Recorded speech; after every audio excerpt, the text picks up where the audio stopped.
Conspiracy theories.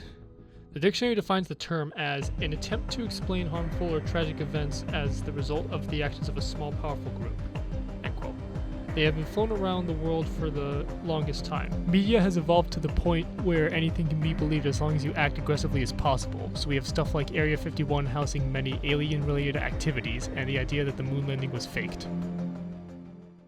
On a conspiracy to being millions of people in on a conspiracy. And by in on, I just mean that they believe it because they've been fed the lies over and over and over again, and nobody is putting accountability. They stopped doing the thing where they go, this is not true, or this has been debunked, or this is not, something that actually has any facts associated with it. And they've kind of stopped doing that now. So yeah, I think conspiracy theories are going to get even worse, and I think people are going to have a very, very hard time telling real news from stuff that people make up.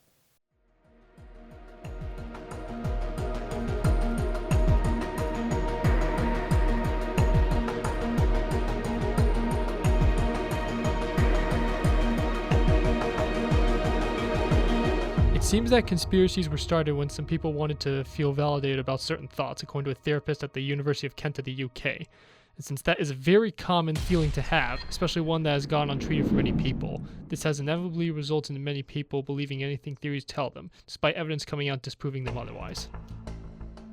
I think it kind of depends on the theories. I feel like some of them could be based off of public fear, some of them could just be overall based off of people attempting to get famous, but I think it kind of depends on the theory. Some of them are pretty outlandish, but other ones are just kind of, I don't know. I think some of them could be slightly grounded in reality, but it just really depends.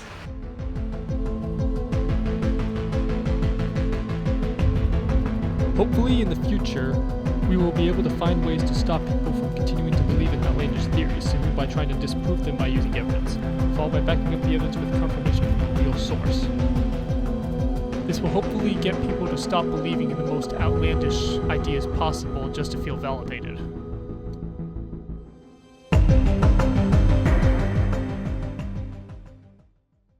I think that's exactly why most conspiracy theories come forth, is people come up with some idea about, I'll bet this person is doing a shady thing, and then they try to twist the facts around to make sure that it's supported, and then they go online and try to get a whole bunch of other people to agree with them, and then somehow they seem to think that if they get enough consensus, their crazy theory becomes true.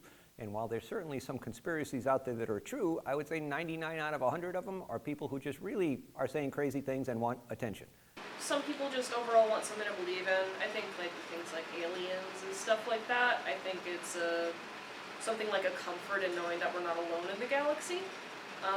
But with other things, I think overall people just want a sense of community, and it can be kind of nice having people that feel likewise, even if it's pretty outlandish. People love conspiracy theories. They love to feel they're in the know about a secret thing. I know the real reason and you don't. Well, let me share it with you, and then you'll know the real reason too, and we can both be in it together and we'll be special. I think they all want to feel special. Everybody thinks that the truth, well, everybody knows the truth. That doesn't make me special, but if I know a secret thing, then I'm special.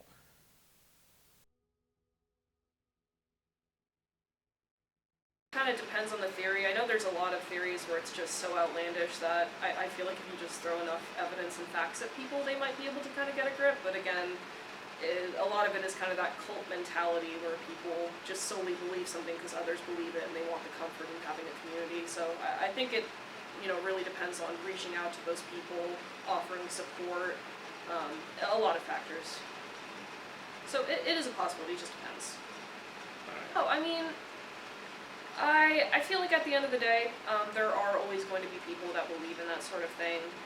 I think depending on certain factors, some people might just grow out of it, whether they kind of have a, come to Jesus moment where they realize, oh, okay, these facts aren't really lining up. I do understand that a lot of people that kind of believe in more outlandish theories, they might have some mental illness associated with it. So something like that, it might be a bit more difficult for them to overcome, maybe through therapy. But things like this will continue to just